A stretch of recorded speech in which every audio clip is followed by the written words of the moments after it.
How to fix error code i2501 in FFXIV. 1. Disable all active VPN or proxies. 2.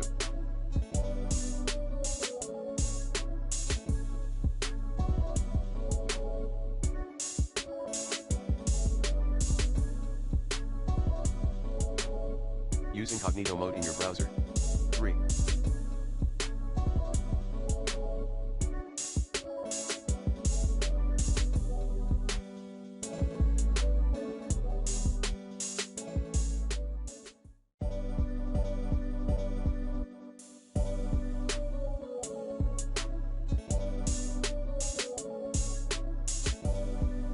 Wait for 24 hours.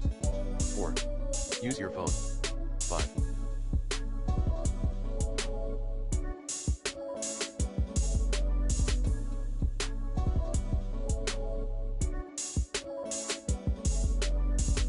Clear your browser's cache.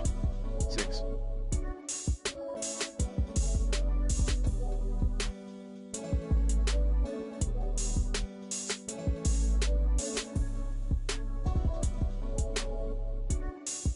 Contact Square Enix support.